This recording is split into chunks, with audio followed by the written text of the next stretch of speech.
재판관 여러분, 그리고 국민 여러분, 저는 2021년 6월 29일 처음으로 정치 참여를 선언했습니다. 대통령이라는 자리가 영광의 길이 아니라 형극의 길이라는 사실은 이미 잘 알고 있었습니다. 또 대통령직을 아주 가까이에서 지켜보신 어떤 분은 우리나라 대통령직은 저주의 길이라면서 만류하시기도 했습니다. 그러나 자유민주주의라는 헌정 질서가 무너지고 있는 상황에서 나라를 지키고 싶어 정치를 시작했습니다. 그때 정치 참여를 선언하면서 국민께 드린 약속이 있습니다. 우리의 미래를 짊어질 청년들, 국가를 위해 희생하신 분들, 산업화에 일생을 바친 분들, 나라의 민주화에 헌신하고도 묵묵히 생업에 종사하며 살아가시는 분들, 성실하게 세금을 내시는 분들, 이런 분들이 분노하지 않는 나라를 만들겠다는 약속이었습니다.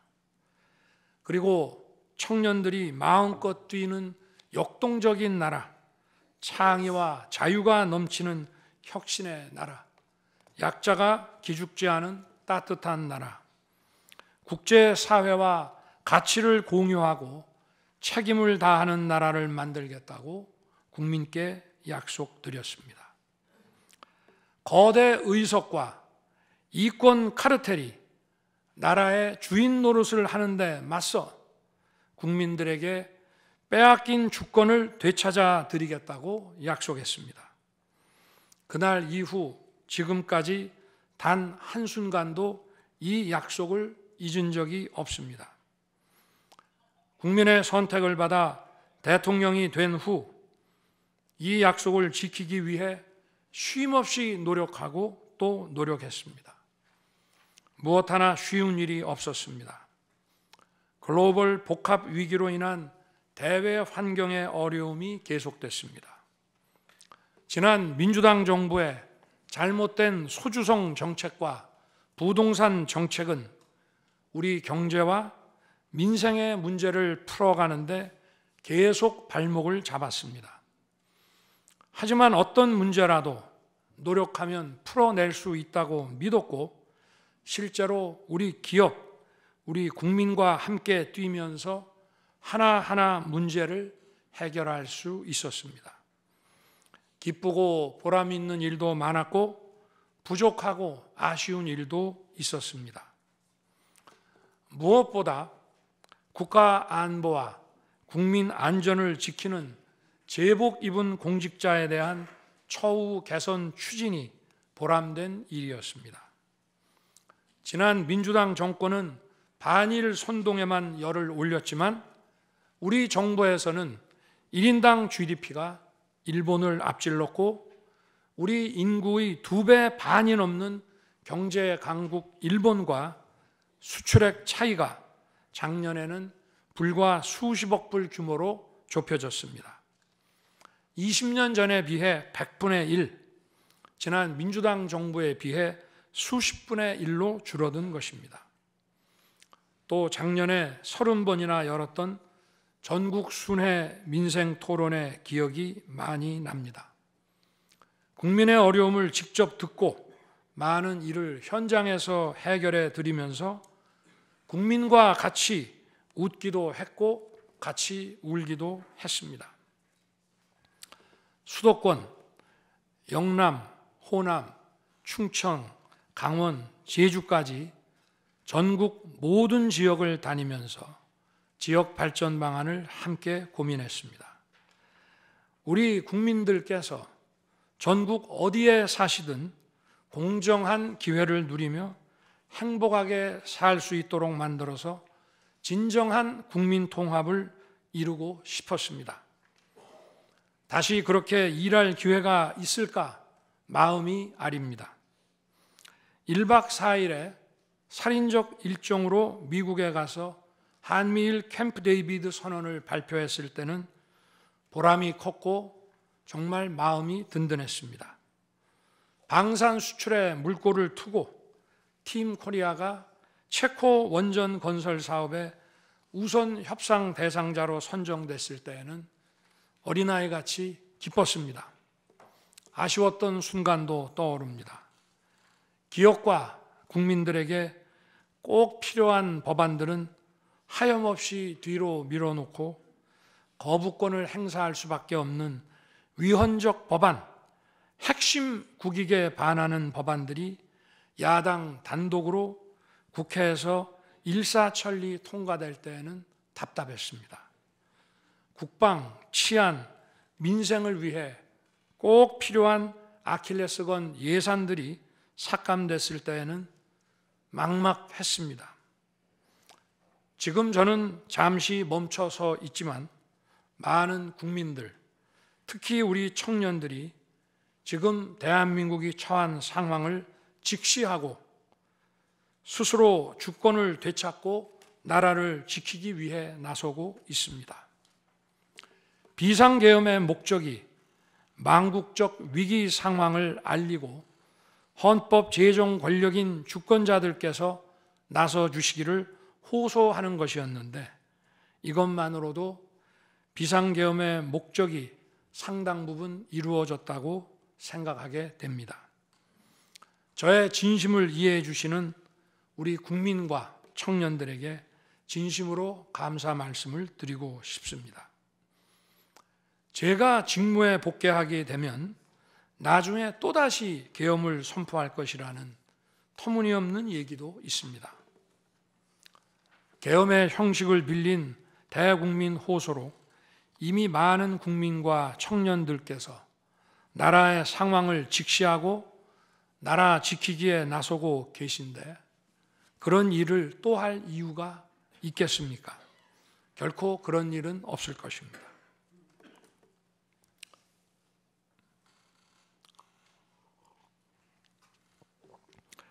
헌법재판관 여러분, 그동안 심판정에서 다루어진 쟁점들 가운데 두 가지에 대해서만 간략히 말씀드리겠습니다. 세세한 사실관계를 언급하기보다 상식선에서 간단히 말씀드리겠습니다. 우선 제가 국회의원을 체포하거나 본회의장에서 끌어내라고 했다는 것입니다. 정말 터무니없는 얘기입니다. 상식적으로 이렇게 해서 도대체 뭘 어떻게 하겠습니까? 의원들을 체포하고 끌어내서 계엄 해제를 늦추거나 막는다 한들 방송으로 온 국민과 전 세계가 지켜보고 있는데 그 다음에 뭘 어떻게 하겠습니까? 계엄 당일 국회의장의 발언대로 국회는 어디서든 본회의를 열어 계엄 해제를 의결할 수 있습니다. 영화나 소설에 나오기도 하지만 현실적으로 이런 일을 하려면 군으로 국가를 완전히 장악하는 계획과 정치 프로그램을 미리 가지고 있어야 합니다. 그런데 실제 상황이 어땠습니까? 계엄 사무를 담당할 주요 지휘관들이 계엄 직전에 어디에 있었는지 이 심판정에서 다 드러났습니다. 장관 재가를 받아 지방 휴가를 가거나 부부 동반 만찬, 간부 만찬 회식을 하다가 대통령의 계엄 선포 직후에야 국방장관으로부터 업무 지시를 받았습니다. 준비된 치밀한 작전 계획이나 지침이 없었기 때문에 혼선과 허술함도 있었습니다. 국방장관이나 지휘관들이나 경험이 풍부한 군사 전문가들인데 이들이 왜 이랬겠습니까? 12.3 계엄 선포는 계엄의 형식을 빌린 대국민 호소이고 과거 계엄과는 다른 것이었기 때문입니다. 이미 민주주의를 수십 년 경험하고 몸에 밴 우리 50만 군이 임기 5년 단임 대통령의 사병 노릇을 할 리가 있습니까? 제가 비상계엄을 선포한 이유는 오로지 주권자인 국민들에게 국회의 망국적 독재로 나라가 위기에 빠졌으니 이를 직시하고 감시와 비판의 견제를 직접 해달라는 것이었습니다. 공화국의 대의제 위기에 헌법 제정 권력인 주권자가 직접 나서야 한다는 호소였습니다. 의원을 체포하거나 끌어내라고 했다는 주장은 국회에 280명의 질서유지 병력만 계비간 상태에서 앞뒤가 맞지 않는 얘기입니다. 국회가 비어있는 주말도 아니고 회기 중인 평일에 이런 병력으로 터무니없는 얘기입니다. 의원만 300명이고 직원들과 보좌진을 합치면 몇천 명이 넘습니다. TV 생중계를 보더라도 계엄 선포 후 얼마 지나지 않아 이미 국회 마당과 본관에는 수천 명의 국회 관계자와 민간인들이 들어왔습니다. 실제로 계엄 선포 후 1시간 30분이 지나서야 질서유지 군 병력이 도착했고 경내에 진입한 병력이 106명, 그 중에서 본관에 들어간 병력이 겨우 15명인데 이런 극소수 병력을 가지고 국회의원을 체포하고 끌어낸다는 것이 말이 되겠습니까? 게다가 의결 정족수가 차지 않았으니 본회의장에 들어가서 의원들을 끌어내라고 했다는데 의결 정족수가 차지 않았으면 더 못 들어가게 막아야지 끌어낸다는 것도 상식에 맞지 않는 얘기입니다. 본관에 진입한 군인들은 본회의장이 어디에 있는지도 몰랐다고 합니다. 무엇 하나 말이 되지 않습니다. 단 한 사람도 끌려 나오거나 체포된 일이 없었으며 군인이 민간인들에게 폭행당한 일은 있어도 민간인을 폭행하거나 위해를 가한 일은 한 건도 없었습니다. 실제로 일어나지도 않았고 일어날 수도 없는 불가능한 일에 대해 이런 주장을 하는 것은 지난번에도 말씀드렸지만 그야말로 호수 위에 비친 달빛을 건져내려는 것과 같은 허황된 것입니다. 거대 야당은 대통령의 헌법상 권한에 기해 선포된 계엄을 불법 내란으로 둔갑시켜 탄핵 소추를 성공시켰습니다. 그리고는 헌재 심판에서는 탄핵 사유에서 내란을 삭제했습니다. 그야말로 초유의 사기 탄핵이 아닐 수 없습니다. 내란이냐 아니냐는 긴 시간의 복잡한 심리를 통해 가려지는 게 아닙니다. 내란이냐 아니냐는 판례에서 보듯이 실제 일어난 일과 진행된 과정에서 드러난 결과로 누구나 쉽게 바로 알 수 있어야 내란이 되는 것입니다. 거대 야당과 소추단이 헌재 심판 대상에서 내란을 삭제한 이유는 심판의 심리 시간을 단축시키려는 것이 아니라 내란의 실체가 없기 때문입니다. 더구나 12.3 계엄은 발령부터 해제까지 역사상 가장 빨리 종결된 계엄입니다. 그러다 보니 계엄사령부 조직도 구성되지 못했고 예하 수사본부 조직도 전혀 만들어지지 못한 채 그냥 계엄이 종료됐습니다. 비상계엄 국무회의에 대해 간단히 말씀드리겠습니다. 계엄 당일 국무회의는 국무회의로 보기 어렵다는 주장이 있습니다.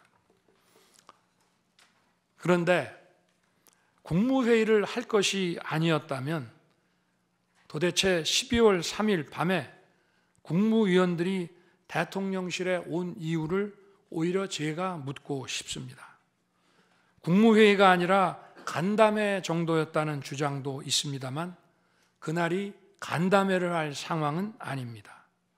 간담회는 의사 정족수도 없는데 국무회의 의사 정족수가 찰 때까지 왜 기다렸겠습니까? 당일 저녁 8시 반부터 국무위원들이 차례로 오기 시작했고 저는 비상계엄에 대해 설명하고 국방장관은 계엄의 개요가 기재된 비상계엄 선포문을 나눠줬습니다.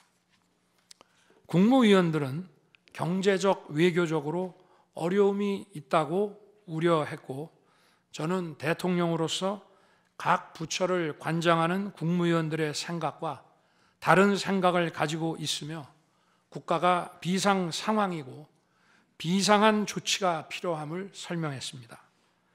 그리고 각 부처 장관의 우려사항, 예를 들어 경제부총리의 금융시장 혼란 우려와 외교장관의 우방국 관계 우려는 제가 걱정하지 말라고 했습니다. 국무위원들이 과거의 계엄을 연상하고 있는 상황에서 저는 그냥 걱정하지 말라고 할 수밖에 없었습니다. 의사 정족수 충족 이후 국무회의 시간은 5분이었지만 그 이전에 충분히 논의를 한 것입니다. 다음 날 새벽 해제 국무회의는 소요 시간이 단 1분이었습니다. 실제 정례 주례 국무회의 경우에도 모두와 마무리 발언 등을 하고 많은 안건을 다루기 때문에 1시간가량 걸리지만 개별 안건의 심의 시간은 극히 짧습니다. 또한 비상계엄을 위한 국무회의를 정례 주례 국무회의처럼 하기는 어렵습니다. 보안 유지가 중요하고 그렇게 해야 혼란도 줄이고 질서 유지 병력도 최소화할 수 있기 때문입니다.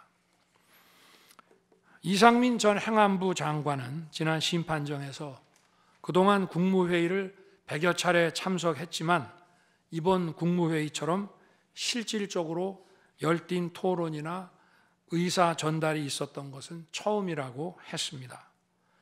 국무회의 배석을 위해 비서실장과 안보실장도 통상처럼 대통령실로 나오도록 했고 국가 안보의 문제이기도 해서 국정원장도 참석시켰습니다.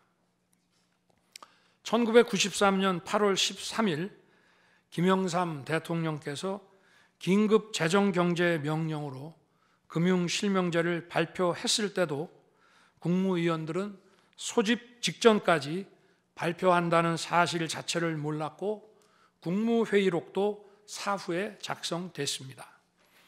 그때 상황은 이인재 당시 노동부 장관께서 이미 공개적으로 설명한 바 있습니다. 그러나 아무도 이를 두고 국무회의가 없었다고 하지 않았고 당시 헌법재판소는 긴급명령 발동을 모두 합헌이라고 결정했습니다. 그 밖에 여러 쟁점들에 대해서는 변호인단의 변론으로 가름하겠습니다. 재판관 여러분, 그리고 국민 여러분, 저는 언젠가 해야 하고 누군가 해야 하는 일이라면 지금 제가 하겠다는 마음으로 대통령직을 수행해 왔습니다. 그래서 임기 전반부 동안 역대 정부들이 표를 잃을까 봐 하지 못했던 교육, 노동, 연금의 3대 개혁을 중심으로 국정개혁 과제를 과감하게 추진했습니다. 30년 동안 지지부진했던 유보 통합의 첫걸음을 떼었고 늘봄 학교와 융복합 고등교육 그리고 지역산업과의 연계 강화를 위한 과감한 권한 이전 등 교육개혁의 기틀을 마련했습니다. 노사 법치의 틀을 새롭게 세우고 4차 산업혁명 시대에 적응하기 위한 노동 유연화와 노동 보호의 개혁 물꼬도 텄습니다. 국가적 난제였던 연금 개혁도 역대 정부 최초로 방대한 수리 분석과 신층 여론조사를 진행하였고 수용성이 높은 방안을 만들어 국회에 제출했습니다. 대통령 임기 초반에는 국민과 유권자에게 선거 때 약속한 공약과 국정과제의 실천, 또 민생에 영향이 큰 사회개혁의 추진이 우선이기 때문에 이러한 스케줄에 맞춰 일해 온 것입니다. 어느 정권이나 임기 초기에는 선거 공약과 국정과제 이행이 우선이므로 정치 개혁에는 신경 쓸 여력이 없습니다. 그러다가 전직 대통령들의 5년 임기가 금방 다 지나갔고 변화된 시대에 맞지 않는 87 체제가 여전히 유지되고 있습니다. 정치가 국민을 불편하게 만들고 나라의 발전을 가로막고 있습니다. 또 국가의 미래를 결정하는 일에 미래의 주역인 청년들이 참여할 수 있도록 정치와 행정의 문턱이 더 낮춰져야 합니다. 제가 직무에 복귀하게 된다면 먼저 87 체제를 우리 몸에 맞추고 미래 세대에게 제대로 된 나라를 물려주기 위한 개헌과 정치개혁의 추진에 후반부를 집중하려고 합니다. 저는 이미 대통령직을 시작할 때부터 임기 중반 이후에는 개헌과 선거제 등 정치개혁을 추진하겠다는 계획을 가지고 있었습니다. 현직 대통령의 희생과 결단 없이는 개헌과 정치개혁을 할 수 없습니다. 그래서 내가 이것을 해내자고 생각했던 것입니다. 저는 여러 전직 대통령들이 후보 시절 공약하고도 이행하지 못한 청와대 국민 반환도 당선 직후 즉시 추진하고 이행한 바 있습니다. 자녀 임기에 연연해하지 않고 개헌과 정치개혁을 마지막 사명으로 생각하여 87 체제 개선에 최선을 다하고 싶습니다. 개헌과 정치개혁 과정에서 국민 통합을 이루는 데도 노력을 다할 것입니다. 결국 국민 통합은 헌법과 헌법 가치를 통해 이루어지는 만큼 개헌과 정치개혁이 올바르게 추진된다면 그 과정에서 갈라지고 분열된 국민들이 통합될 것이라고 믿습니다. 그렇게 되면 현행 헌법상 자녀 임기에 연연해할 이유가 없고 오히려 제게는 크나큰 영광이라고 생각합니다. 그리고 국정 업무에 대해서는 급변하는 국제 정세와 글로벌 복합 위기 상황을 감안하여 대통령은 대외 관계에 치중하고 국내 문제는 총리에게 대폭 위임할 생각입니다. 우리 경제는 다른 어느 나라보다 대외 의존도가 높습니다. 특히 미 트럼프 행정부 출범 이후 국제 질서의 급변과 글로벌 경제 안보의 불확실성에 크게 영향을 받을 수밖에 없습니다. 지금 우리가 국가 노선을 어떻게 선택하느냐에 따라 이 위기가 기회가 될 수도 있고 돌이킬 수 없는 재앙을 맞을 수도 있습니다. 글로벌 중추 외교 기조로 역대 가장 강력한 한미 동맹을 구축하고 한미일 협력을 이끌어낸 경험으로 대외 관계에서 국익을 지키는 일에 매진하고 싶습니다. 임기 전반기에도 지방시다위원회와 국민통합위원회를 통해 지역별, 세대별, 계층별 통합을 위해 노력해 왔지만 앞으로도 국민을 하나로 묶고 국가 전체 시너지를 올리는 국민 통합에 더욱 노력할 것입니다. 존경하는 헌법재판관 여러분, 먼저 촉박한 일정의 탄핵 심판이었지만 충실한 심리에 애써주신 재판관님들께 깊이 감사드립니다. 이번 심리는 내란 탄핵으로 소추한 후 심판 대상에서 내란을 삭제한 소추단 측이 제시한 쟁점 위주로 이루어지게 됐습니다. 그러다 보니 제가 12.3 비상계엄을 선포한 이유와 그 불가피성에 대해서는 충분히 설명드릴 기회가 부족했다고 생각합니다. 서면으로 성실하게 관련 자료를 제출하였으니 대통령으로서 고뇌의 결단을 한 이유를 깊이 생각해 주시기 바랍니다. 또 많은 국가 기밀 정보를 다루는 대통령으로서 재판관님들께 모두 설명드릴 수 없는 부분에까지 재판관님들의 지혜와 해안이 미칠 것이라 믿습니다. 다시 한번 재판관님들의 노고에 감사드립니다. 그리고 사랑하는 대한민국 국민 여러분, 국가와 국민을 위한 계엄이었지만 그 과정에서 소중한 국민 여러분께 혼란과 불편을 끼쳐드린 점 진심으로 죄송스럽게 생각합니다. 저의 구속 과정에서 벌어진 일들로 어려운 상황에 처한 청년들도 있습니다.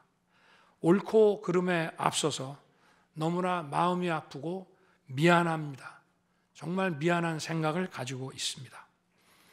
저는 대통령에 출마할 때 나라를 위해 목숨을 바치겠다고 결심했습니다. 지난 12.3 계엄과 탄핵소추 이후 엄동설안에 저를 지키겠다고 거리로 나선 국민들을 보았습니다. 저를 비판하고 질책하는 국민들의 목소리도 들었습니다. 서로 다른 주장을 하고 있지만 모두 대한민국을 사랑하는 마음이라고 생각합니다. 부족한 저를 지금까지 믿어주시고 응원을 보내주고 계신 국민 여러분께 진심으로 감사드립니다. 저의 잘못을 꾸짖는 국민의 질책도 가슴에 깊이 새기겠습니다. 그리고 이 모든 과정이 새로운 대한민국으로 도약하는 디딤돌이 될 수 있도록 최선을 다하겠습니다. 감사합니다.